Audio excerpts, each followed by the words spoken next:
Hi friends, నమస్కారం అండి. బలమైన ఆహారం నేతి మినప సున్నుండలు నేను ఈరోజు మీకు చూపించబోతున్నాను. ముందుగా నేను ఒక పావు కేజీ మినపగుళ్ళను తెచ్చుకున్నాను. వాటిని శుభ్రంగా కడుక్కోవాలండి. వాటిలో మట్టి ఎక్కువగా ఉంటుంది. మట్టి గడ్డలు, ఆకులు, పుల్లలు లాంటివి చాలా ఉంటాయి. వాటిని మనం ముందు ఫస్ట్‌గా కడుక్కోవాలండి. కడిగినప్పుడు బాగా మట్టి పోతుంది.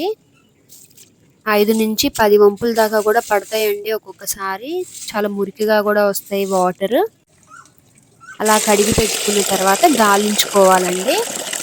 ఎందుకంటే అడుగున రాళ్ళు కానీ ఇంకా పుల్లలు లాంటివి కానీ ఉండడం వల్ల గాలించుకుంటామండి మనం. తర్వాత తీసుకొచ్చి వడగట్టుకొని ఎండకి ఎండబెట్టాలి. ఒక గంట 2 గంటల్లో ఎక్కువ వేడి ఉన్నప్పుడు తొందరగా ఎండిపోతాయి. నీట్‌గా ఆరబెట్టేసుకొని ఎండకి అలా 2 గంటల పాటు వదిలేసేసేయాలండి.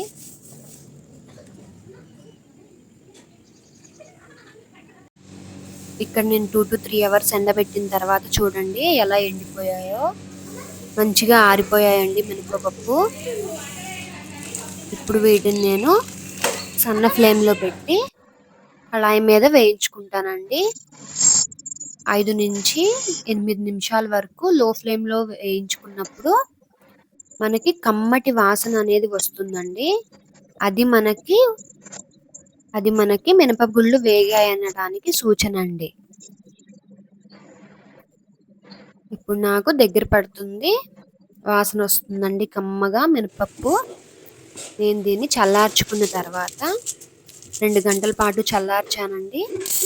చల్లార్చి మిక్సీలో వేసుకుంటున్నాను. ఒక కప్పు నల్ల మినపగుళ్ళకి నేను ఇక్కడ 1/2 కప్ ఆఫ్ షుగర్ వేసుకుంటున్నానండి. అంటే 2 గిన్నెల యొక్క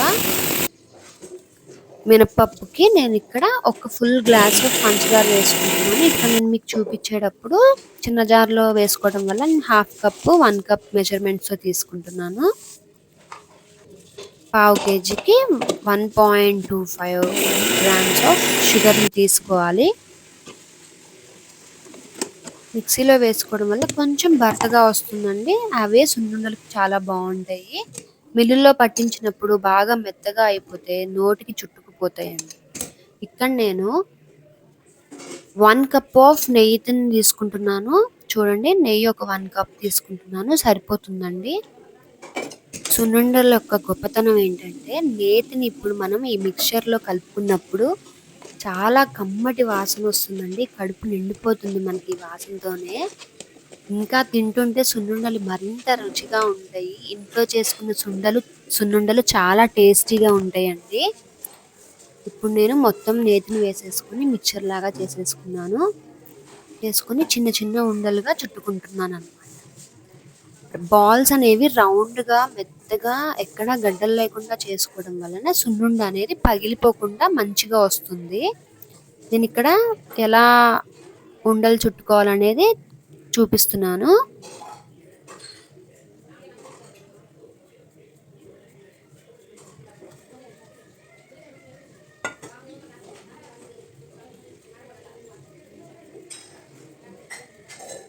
ఒక చేత్తో వచ్చిన వాళ్ళు ఒక చేత్తో చేసుకోవచ్చు అండి, లేదంటే 2 చేతులతో లడ్డూని చుట్టినట్టు కూడా చుట్టుకోవచ్చు.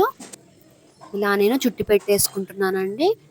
నాకు ఈ యొక్క మెజర్మెంట్కి ఒక 15-20 సున్నుండలు వచ్చాయి.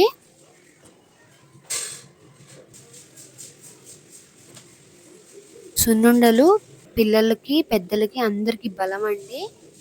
పిల్లలకి రోజు కనీసం ఒక 2 సున్నుండలు పెట్టండి.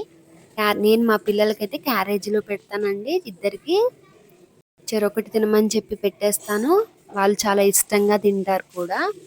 చూడండి ఎంత రౌండ్గా వచ్చాయో. నెయ్యి ఆరే కొద్దీ సున్నుండ అనేది గట్టిపడుతుంది, చాలా బాగుంటుంది. ఇలాంటి సున్నుండలు మీ ఇంట్లో తప్పకుండా చేసుకోండి. పిల్లలు పెద్దలు అందరూ తినండి. చాలా హెల్దీ ఫుడ్ అండి, డైటీ ఫుడ్.